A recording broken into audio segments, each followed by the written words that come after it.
Alhamdulillahilladzi syara'a lana bisyari'atil islamiyah wa allafa baina qulubina bil ukhuwatil islamiyah wa amarna an nusliha ma'ishatana li nailil ridha was sa'adah wa naqumu bil wajibati fi ibadatihi wa taqwa.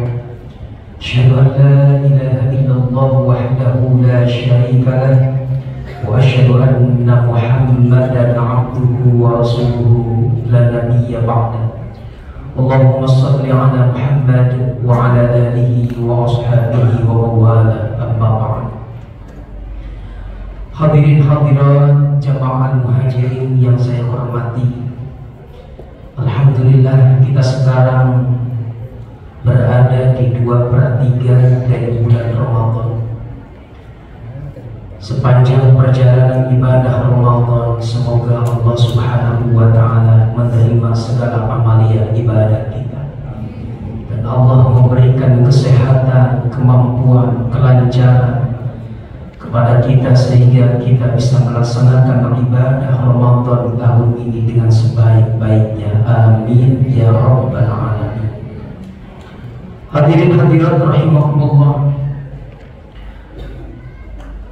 Ada seorang Arab Badui yang datang kepada baginda Rasul. Dia bertanya, "Ya Rasulullah, siapakah orang yang paling baik itu?" Lalu Rasulullah menjawab, "Man qala umruhu wa hasuna amaluhu." Orang yang paling baik itu adalah orang yang panjang umurnya, banyak amal baiknya. Hadis ini sahih, bersumber dari sahabat Abdullah bin Busr yang diriwayatkan oleh Imam At-Tirmidzi dan Imam Ahmad. Hadirin rahimakumullah,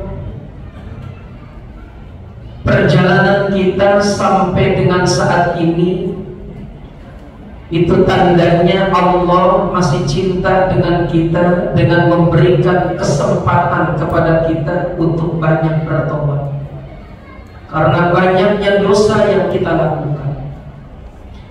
Oleh karena itu, umur yang Allah titipkan kepada kita ini jangan hanya diartikan sebagai deretan angka 1, 2, 3, 10, 20 sampai dengan sekarang ini. Umur jangan hanya diartikan berapa lama kita hidup di bumi Allah ini, tapi umur harus kita maknakan dengan berapa banyak kebaikan yang sudah kita lakukan. Itulah tugas kita di dunia ini, untuk terus memperbanyak amal ibadah kepada Allah, di samping mempertahankan keimanan kita kepada Allah. Bagaimana caranya kita ibadah kepada Allah? Rasulullah memberikan tuntunan kepada kita. Bisa kita lakukan dengan makhluk, dengan langsung ibadah kepada Allah, atau ibadah yang ghair makhluk, ibadah yang tidak langsung kepada Allah. Ibadah yang langsung kepada Allah bisa melalui sholat, termasuk saum di dalamnya, atau ibadah haji, umrah, dan ibadah-ibadah yang lain. Ada juga ibadah yang ghair makhluk, ibadah yang tidak langsung kepada Allah. Bersedekah salah satunya, berbuat baik kepada sesama manusia, itu masuk dalam kategori ibadah ghair makhluk. Sebab baginda Rasulullah SAW mengingatkan kepada kita, di saat umur kita terhenti, di saat nanti ajal datang kepada kita, dan di saat kita dihantarkan ke makbarah, kepada kuburan, maka akan ada 3 yang menyertai kita: keluarga, harta, dan amal. Yang 2 kembali. Harta sebegitu berat dan sebegitu kita susah mencarinya, tidak akan kita bawa. Pagi kita berangkat, pulang bahkan sampai dengan malam, demi mendapatkan rupiah ataupun harta, tetap tidak akan pernah kita bawa. kita dialami sekarang ini, kendaraan-kendaraan yang barangkali berjejer dari mulai yang kecil sampai besar, tidak akan kita bawa, hanya sampai ke kuburan saja, kata baginda Rasul. Begitupun dengan keluarga, orang-orang yang kita cintai. Bapak barangkali dulu pernah bahasa cinta mati dengan istri. Ketika istri meninggal, bapak yang nguburin diinjek-injek ke kuburan biar kenceng, biar berbalik lagi. Tidak serta kita ke dalamnya.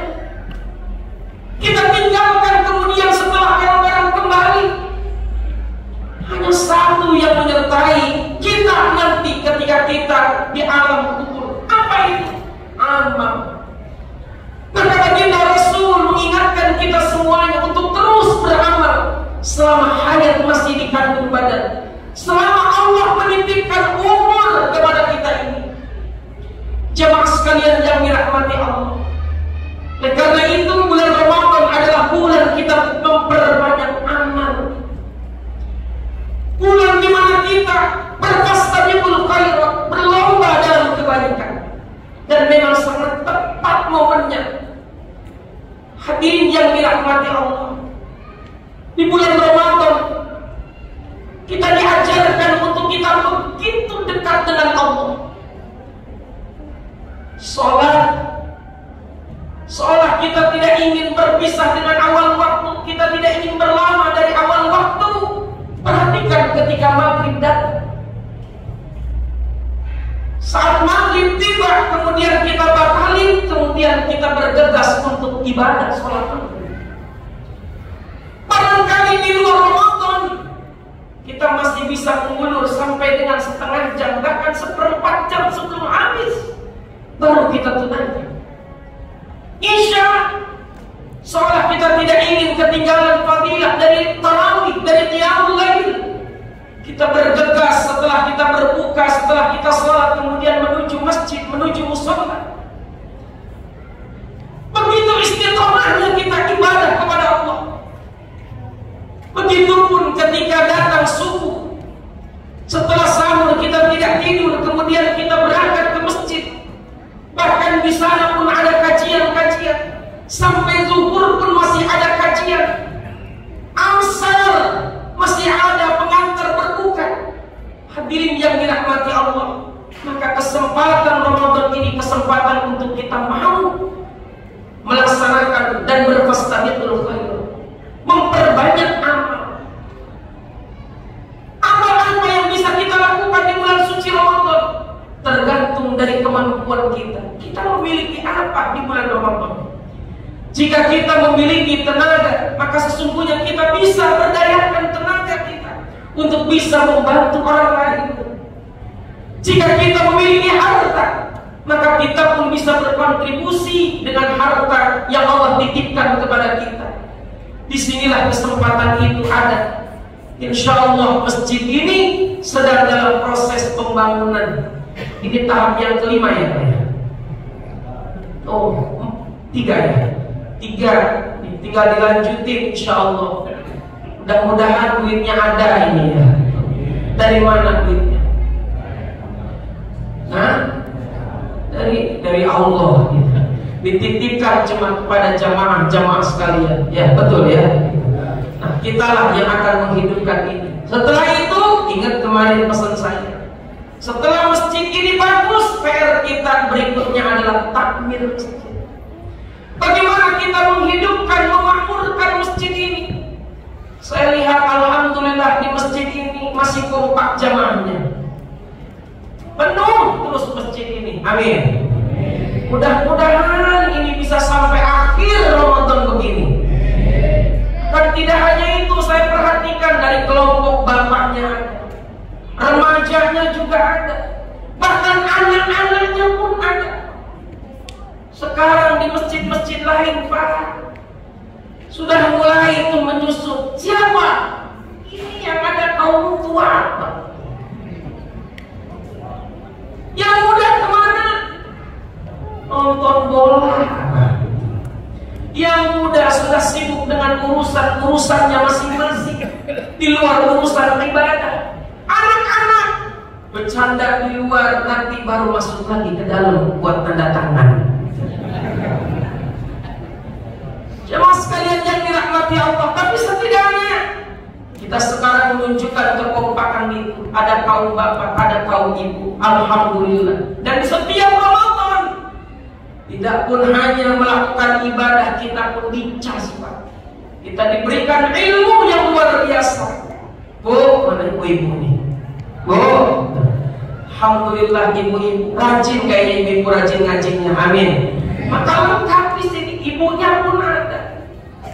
Ibu yang rajin ngaji, insya Allah dia bakal bakti sama suami, amin. Ibu yang rajin ngaji, kalau di tempat saya ibu rajin ngaji tapi masih suka ngomongin orang, tempat saya.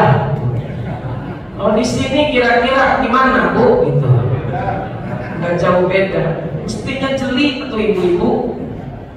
Tambah baik kepada bapak, amin.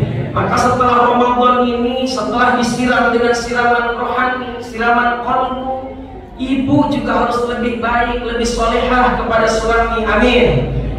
Kalau suami nih malam-malam habis tarawih ke rumah, dia singgah di depan dulu, dia duduk di depan di teras, itu tandanya kasih kopi. Kalau ehemnya di tengah rumah, itu jangan lupa teras tengah rumah, itu jangan lupa, barangkali lapar tawarin. Lah kalau ehemnya di kamar tuh batuk itu. Ya, mudah-mudahan amal soleh seiring dengan kita sering disiram di bulan suci Ramadan dengan siraman qalbu, amal kita pun semakin baik, sehingga umur yang Allah titipkan kepada kita ini tidak hanya berlalu dalam deretan angka yang tidak ada nilainya, tapi justru semakin panjang umurnya, amal semakin baik. Ketika kita kembali kepada Allah, umur terhenti, insya Allah amal yang menyertai kita, Allah akan banggakan kita menjadi umat baginda Rasul. Karena Rasul sendiri yang mengatakan, inilah umat terbaik. Mudah-mudahan kita menjadi umat terbaik Rasulullah SAW. Subhanallahumma bihamdi, asyhadu an la ilaha illa anta, astaghfiruka wa atubu ilaik. Assalamualaikum warahmatullahi wabarakatuh.